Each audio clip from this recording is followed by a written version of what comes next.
harus kembali ke bumi.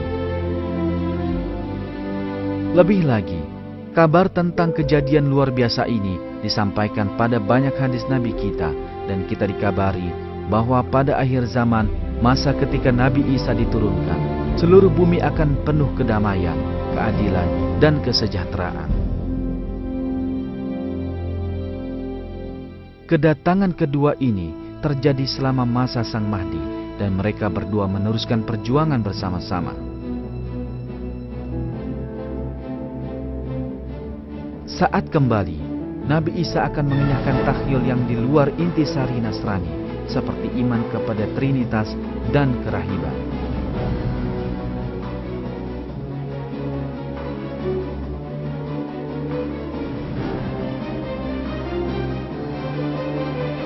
Dalam satu hadis, Nabi kita bersabda,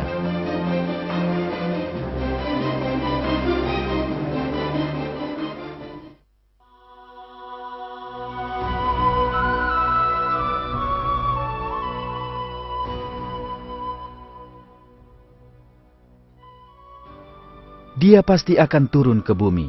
Dia akan menyuruh orang kepada Islam. Pada masa itu, Allah akan mengenyahkan semua agama selain Islam.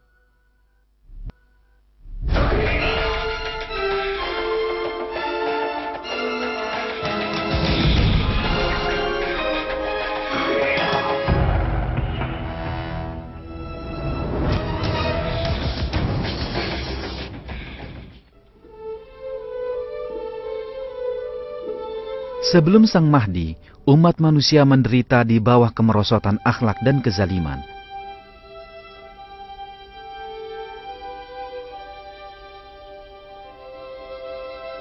Dengan datangnya Sang Mahdi, akan tercipta lingkungan keadilan, perdamaian, dan keamanan sejati di setiap lapisan masyarakat. Keadilan Sang Mahdi yang belum pernah disaksikan orang ini disampaikan di dalam hadis.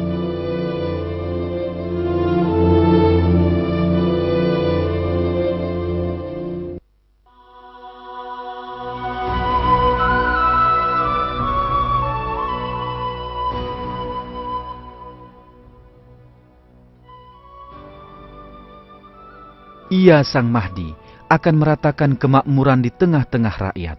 Keadilannya akan merasuk di mana-mana. Bumi yang penuh kekerasan dan kejahatan akan dilimpahi keadilan pada saat kedatangannya. Selama masa Sang Mahdi, keadilan akan demikian jaya, sampai-sampai semua harta yang dirampas akan dikembalikan kepada pemiliknya.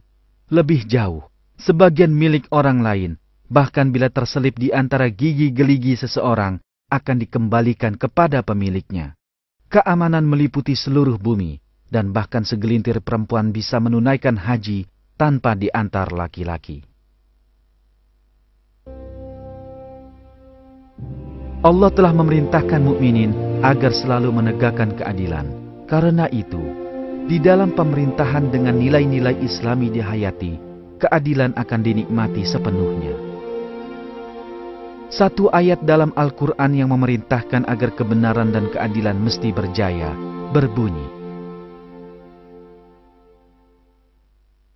Sesungguhnya Allah menyuruhmu berlaku adil dan berbuat kebajikan, memberi kepada kaum kerabat, dan Allah melarang dari perbuatan keji, kemunkaran, dan permusuhan. Dia memberi pengajaran kepadamu agar kamu dapat mengambil pelajaran. Foto-foto anak yang kelaparan atau orang yang sedang mencoba saling bunuh demi sekerat roti segera menyusupkan keadilan sosial ke benak kita. Kenyataan bahwa harta 200 orang terkaya di dunia sama dengan milik 2,5 miliar orang adalah isyarat terjelas tentang sistem yang zalim yang saat ini merajalela di dunia.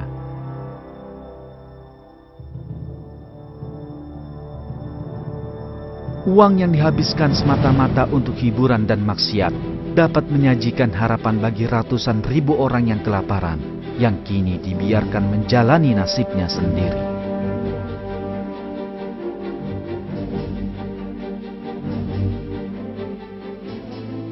Dalam ayat-ayatnya, Allah menjelaskan sifat-sifat orang yang menolak menolong si miskin.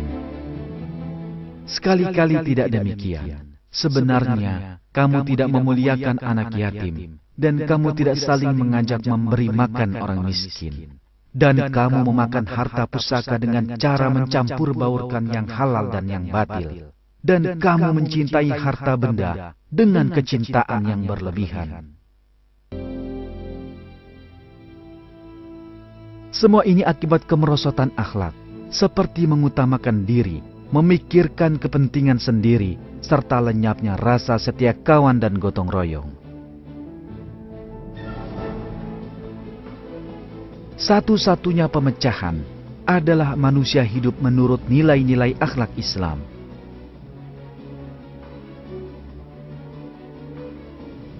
Orang yang memiliki nilai-nilai akhlak yang dijelaskan di dalam Al-Quran itu adil, penyayang, dan welas asih.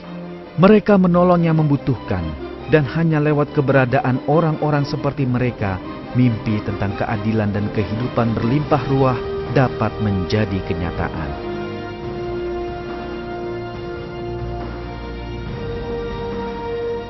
Sebuah hasil amat penting dari keadilan besar yang akan dialami di masa Sang Mahdi adalah bangsa-bangsa yang berperang mendapat suasana perdamaian. Ketika memandang peta dunia saat ini, kita melihat banyak perang yang berlangsung bertahun-tahun dan memakan ratusan ribu jiwa telah menyebar luas ke berbagai belahan dunia.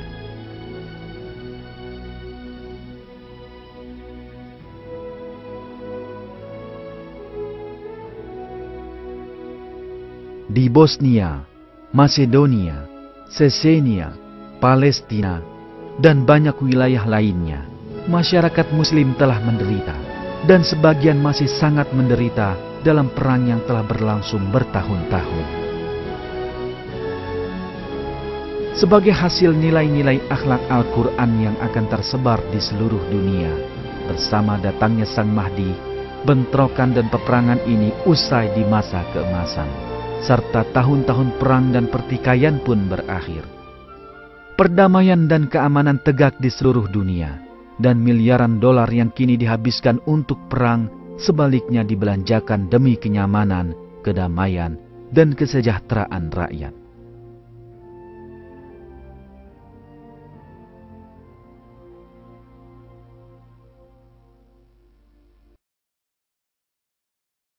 Masa keemasan adalah masa ketika kehidupan yang serupa dengan yang di surga dirasakan di bumi.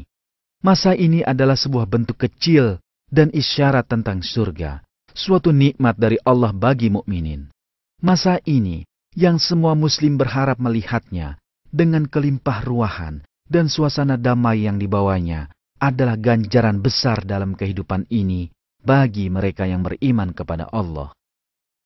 Sudah pasti suatu kehormatan agung bagi semua muslim untuk diberi kabar gembira masa yang diberkahi ini. Masa yang menakjubkan ini terjadi lewat Sang Mahdi dan berkat nilai-nilai akhlak yang unggul yang akan menyebar ke seluruh dunia.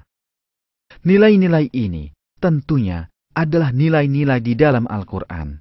Sebagaimana yang kita saksikan dalam film sebelumnya, petanda-petanda datangnya Mahdi telah tampak satu persatu dalam rentang waktu yang singkat sebagaimana dijelaskan Nabi kita.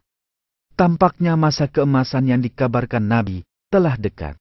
Masa ini sebenarnya sebuah bentuk kecil dan sebuah isyarat akan surga. Tugas yang jatuh ke pundak segenap manusia adalah mencoba meraih suasana kejiwaan, kesadaran, dan iman yang sesuai dengan masa yang menakjubkan ini yang dikaruniakan Allah kepada para hambanya yang beriman.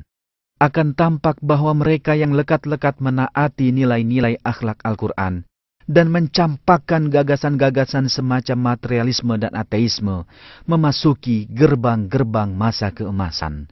Isyaratnya surga bersama-sama. Dalam surat 43, Allah melukiskan surga sedemikian. Masuklah kamu ke dalam surga, kamu dan istri-istrimu digembirakan. Diedarkan kepada mereka piring-piring dari emas dan piala-piala. Dan di dalam surga itu terdapat segala apa yang diingini oleh hati dan sedap dipandang mata. dan kamu kekal di dalamnya. Dan itulah surga yang diwariskan kepadamu, disebabkan amal-amal yang dahulu kamu kerjakan. Di dalam surga itu, ada buah-buahan yang banyak untukmu, yang sebagiannya kamu makan.